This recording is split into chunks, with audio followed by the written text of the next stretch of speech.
So, one of the very first things is an honest, open discussion among co-founders regarding that allocation of equity. After that, I also think it's really important to plan for the future.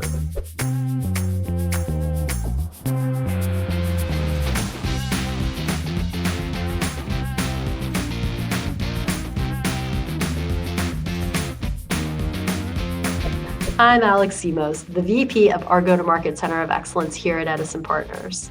We invest in companies with revenues between $10 million and $30 million in fintech, healthcare IT, and enterprise software sectors. We offer a unique combination of growth capital and our Edison Edge platform, which consists of our operating centers of excellence, spanning sales and marketing, finance, product and tech, and leadership. Our Edison Director Network is made up of more than 150 active members with deep expertise running growth stage companies. And our ongoing executive education program is customized to the needs of our CEOs and their growing companies and leadership teams. There are so many legal aspects of entrepreneurship, and it's vital that CEOs understand them early in their company's journey. Should you set your company up as an LLC or a corporation? The ins and outs of capital formation, tax implications, and so much more. We'll cover everything you need to know right here. Thank you, Alex and Edison Partners, for helping us create this Entrepreneurs Toolkit series. Very excited about our special guest today and the focus on the topic of legal issues that early stage entrepreneurs face. I'm here with my friend and special guest, Dave Sorin. He's the partner and chair of the VC and Emerging Growth Companies practice at McCarter English. Dave, great to see you. Good to see you too as well, Aaron. Thanks a lot. So let's get right into some of the common issues that entrepreneurs face in the early stage of the legal implications of forming a business. Starting most often, I think one of the questions that come up is LLC versus C Corp, Delaware C Corp, S Corp. What's your recommendation on company formation and some of the issues that you see arise commonly? Almost invariably, the decision is to do a C Corp, probably in Delaware, for any company that is likely to pursue outside capital, and certainly for any company that is a technology or technology-oriented company for two primary reasons. Delaware C Corp in general is the form of enterprise preferred by institutional investors, certainly venture investors, and even for those companies that might decide to form as an LLC and convert later, there is a rationale that suggests forming as a C Corp from the get-go if the underlying company would qualify for the qualified small business stock tax exclusion. This is a very significant tax benefit that has been made part of the federal tax policy to encourage entrepreneurship. It allows owners of common or preferred stock of a C Corp that qualifies as a qualified small business to have a massive exclusion from federal income tax on the gain of sale of that stock, provided the owner has held the stock for 5 years or more. And so when you think about the period of time from ideation to monetization, 5 years is a pretty significant holding period. And to avoid the risk of not qualifying, it makes sense to form as a C Corp early on. What if you start a business where you're not sure whether or not you'll raise outside capital? Do you still recommend the same path? If you're not sure, there are two tacks to take. One is start as a C Corp anyway if you might otherwise be eligible for the QSBS, Qualified Small Business Stock Tax Exclusion. Again, you don't get that holding period started until you own C Corp stock. So if you start as an LLC and convert later, any time spent holding the LLC unit or membership interest won't count toward the 5-year holding period. So that certainly should be a consideration whether you're going to be raising capital or not. But otherwise, starting out as an LLC, other than the issue of the holding period, It's not unreasonable to start out as an LLC if the tax benefits associated with being a pass-through outweigh the risk of not meeting the 5-year holding period. One cautionary tale, starting out as an S Corp and then converting later to a C Corp will not cause the stock to be QSBS eligible because the stock that's issued while the company's an S Corp doesn't qualify for QSBS. So it probably behooves somebody who wants to start out as a tax pass-through to be an LLC rather than an S Corp if there's going to be a subsequent conversion later. I'm realizing that we should quickly touch on the key differences between those three structures. Sure.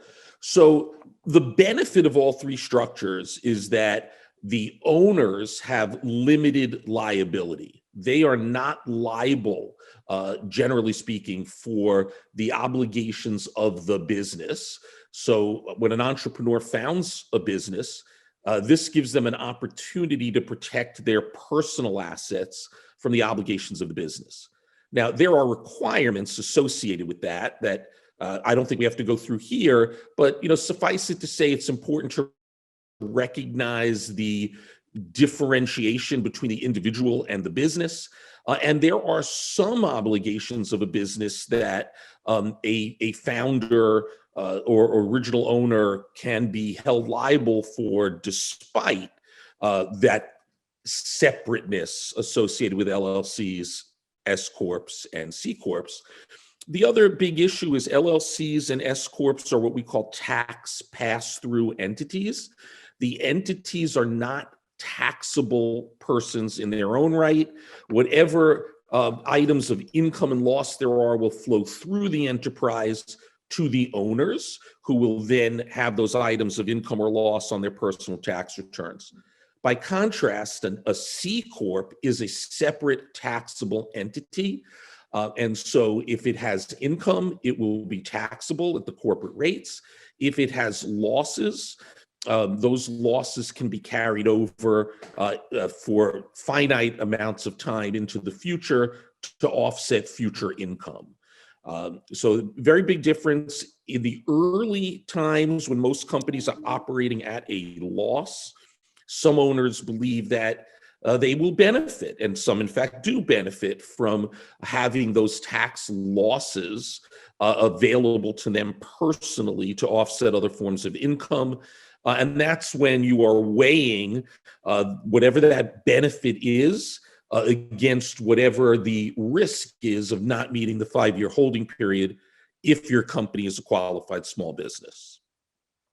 Excellent. So let's move on to, often early stage companies are looking for early employees or co-founders. What's the appropriate structure for that, if it's a co-founder agreement or an employee agreement? And then some of the most important elements inside those agreements that sometimes I'm curious if you see them omitted mistakenly and people have to go back and then it becomes a new and fun negotiation.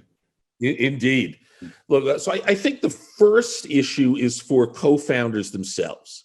Anytime there's more than one founder, we do advise that those founders think carefully first about the allocation of that initial equity. One of the things that you hear often among founders in those kumbaya moments is equality. Let's just share the equity equally because we're all in this together. And while equality is sometimes the right answer, I found that it is rarely the right answer. Founders bring different skill sets, different levels of commitment, different levels of importance to the achievement of the goals of the organization.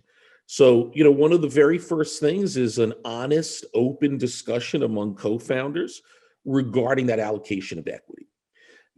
After that, I also think it's really important to plan for the future.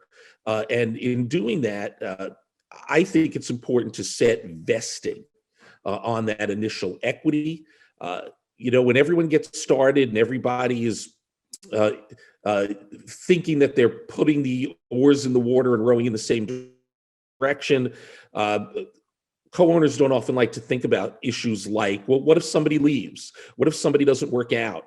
And so we think it's important to put vesting. Basically, it's a risk of forfeiture and a repurchase option for the company if somebody leaves prior to being vested.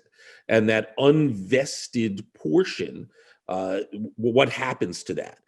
So, if somebody leaves the company, you don't want them going off with all of the equity that might have been granted at the beginning. They haven't stayed long enough to achieve the goals and put in the time that's necessary.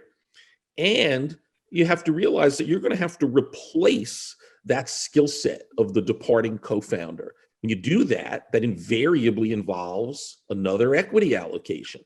And so if you don't have an ability to get back the unvested portion, the remaining founder or founders are going to suffer unnecessary and added dilution if they don't have a mechanism to get unvested equity back. And so we think that's a really important consideration. The vesting periods vary, often depending upon whatever the current state of the market is. Today, it's usually 4-year vesting. Nothing vests until the first anniversary of the date of grant. Often then 25% of that equity will vest. And normally the remaining equity will vest pro rata monthly over the next 36 months. Basically a 4-year vesting period. And it's really important that co-founders think about this, but I can almost guarantee you that if you haven't thought about it when you first issue that founder's equity, that an institutional investor like a venture fund will impose it. And how much of a period of time they're going to impose also varies. And usually it'll be that same kind of 4-year period unless the company at the time of the venture financing has achieved a certain level of success, certain milestones have been met, in which case that remaining vesting period likely to be imposed by an investor could very well be shorter than that, shorter than what is currently standard. You find in those first fundraisings that regardless of whether a vesting schedule is put in place, one is imposed, or it sounds like especially when there isn't one, of course. Yes. But if there is there sometimes more flexibility because the co-founders are more thoughtful about vesting into the entity? Yeah, I think that's a great point, Aaron. In the absence of the founders imposing one on their own, you can almost be guaranteed that the venture investors will impose one. What the length of that period will be for the vesting and how much is subject to vesting does vary. The earlier the company is when it gets the financing, the longer the vesting schedule is likely to be, and the fewer shares that are deemed to be vested up front. As companies evolve and develop, that becomes a point of negotiation with an investor in terms of just how many of the shares will be subject to vesting and what that vesting period will be. The more milestones that have been met, the further along the company is, the shorter that vesting schedule imposed by the venture capitalists will be. And frankly, as I said, in the absence of a vesting schedule, you can be sure that one will be imposed. And even if the founders have imposed a vesting schedule, the investors may have some of their own ideas. Again, that'll be based upon how far along the company is, milestones that have been met, how much effort and time has already been put in by the founders. So what are some common issues? We just talked about one on investing. What are other issues you see come up that have legal implications during that first fundraise and potentially some common mistakes? I think the equity allocation is an important consideration. The vesting schedule is an important consideration. One of the areas that you almost always will find can be a point of concern as well is how the company has protected the intellectual property, the confidential information of the company, using invention assignment forms, confidentiality, non-use, non-solicitation type agreements. It is vitally important that the chain of title to that intellectual property and that confidential information be clear and protected. You want an unbroken chain. So critical that at the time of formation, the founders assign to the company any intellectual property or confidential information that was developed prior to formation.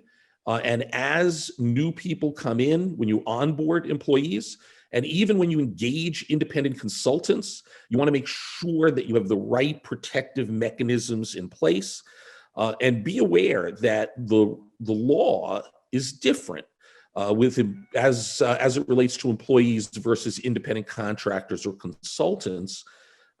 It's much easier for a company effectively to claim ownership and to assert its ownership over intellectual property developed by employees. In the absence of an appropriate agreement with a consultant, however, commonly referred to a work made for hire arrangement, the consultant owns and the company merely has a non-exclusive right to use. Again, that's in the absence of an appropriate agreement with the consulting firm or the independent contractor that makes it clear that this is a work for hire, and therefore that the company owns what is developed by that independent contractor or consultant. That's a very important issue. You want to make sure that that appropriate documentation is done.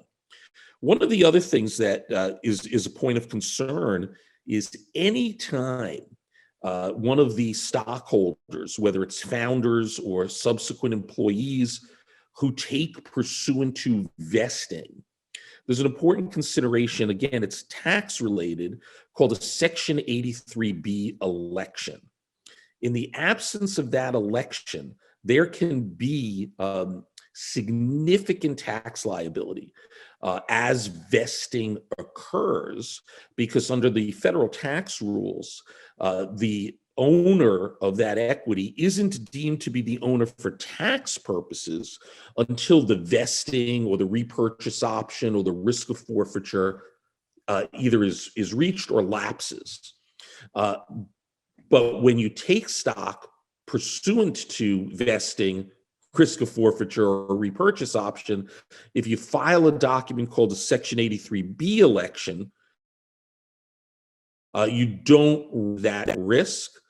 All of the stock is deemed to be owned for tax purposes at the time of grant when that election is made, and therefore you're not looking at potentially higher tax liability in the future as the events occur when the fair market value of that equity is likely to be significantly higher.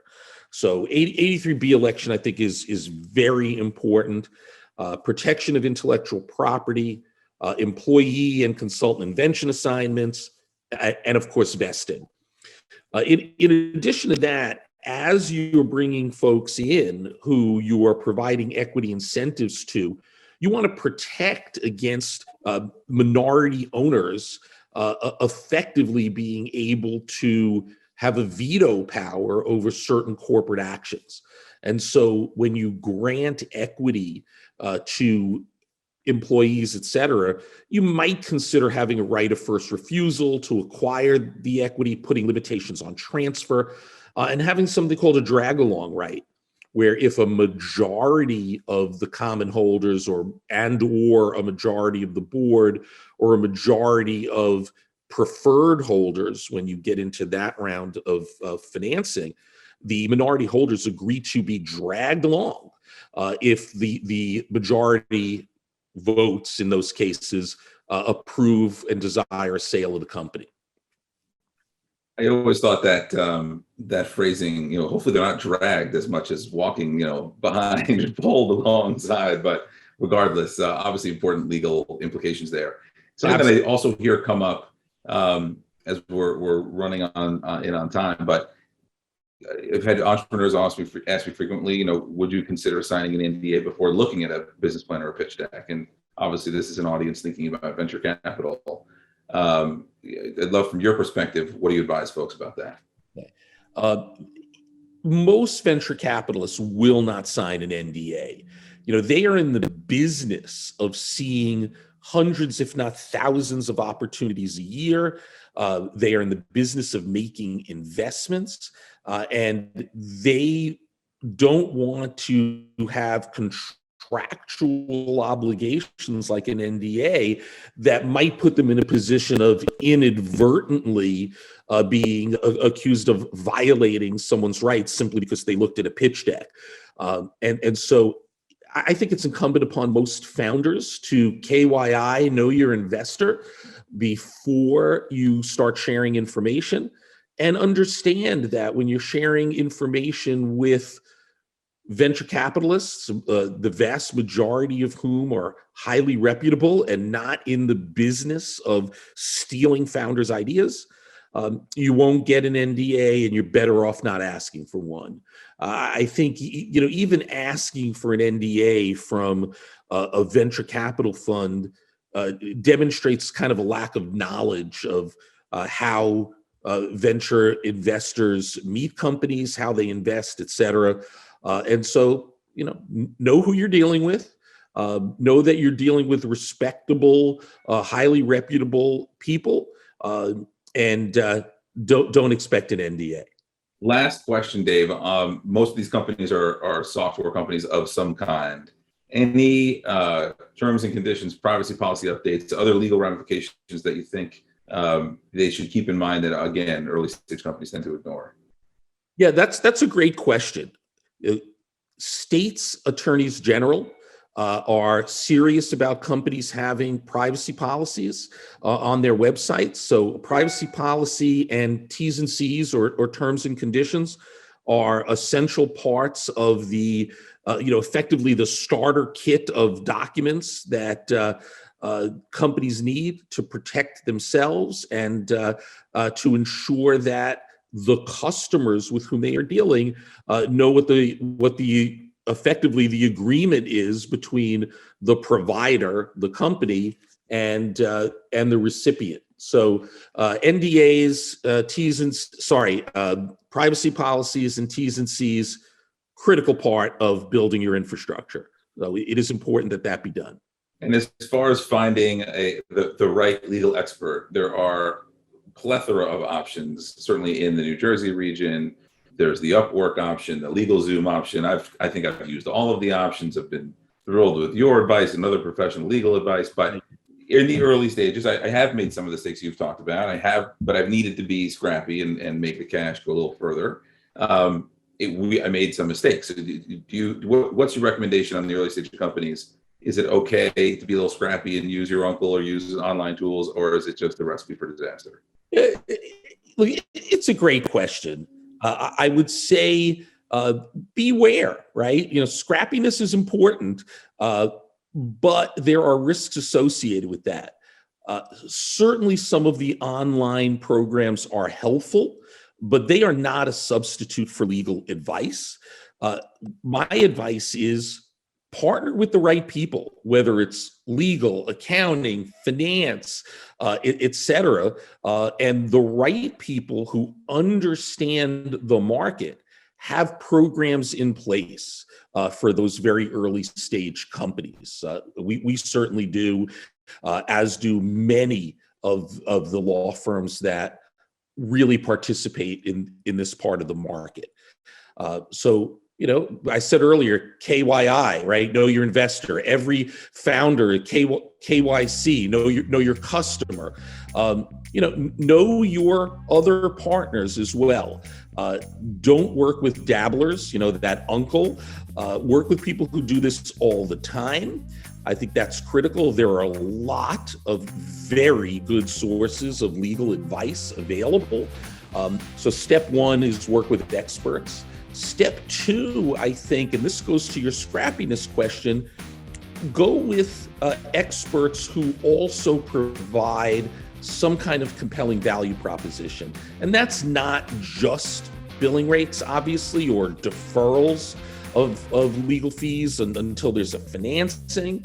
But that includes people who are, really involved in the ecosystem, who know not only the market and the trends and the industry focus, but also know the investor community. So compelling value proposition, I think, is step two. And step three, which not a lot of people talk about, is the concept of chemistry.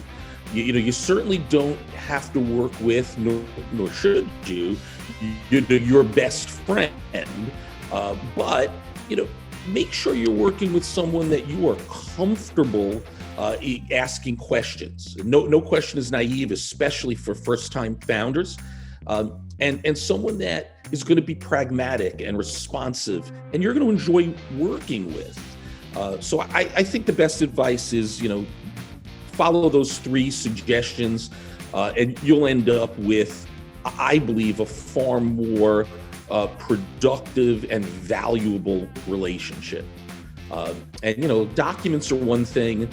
You can get documents anywhere. What you can't get anywhere is that kind of experience and proactivity, participation in your business. I think that's a great place to end. I very much appreciate you sharing your expertise with us today. And I want to thank all of you watching. Stay tuned for other episodes. Make sure you check out the other episodes of the Entrepreneur's Toolkit with Edison Partners. We have secrets on startup branding and PR, accounting and finance best practices. And obviously today we touched on some very, very significant and important legal matters. But Dave, great to see you, and thanks again for joining us. It is absolutely my pleasure. Thanks for what you provide to this ecosystem, Aaron and team.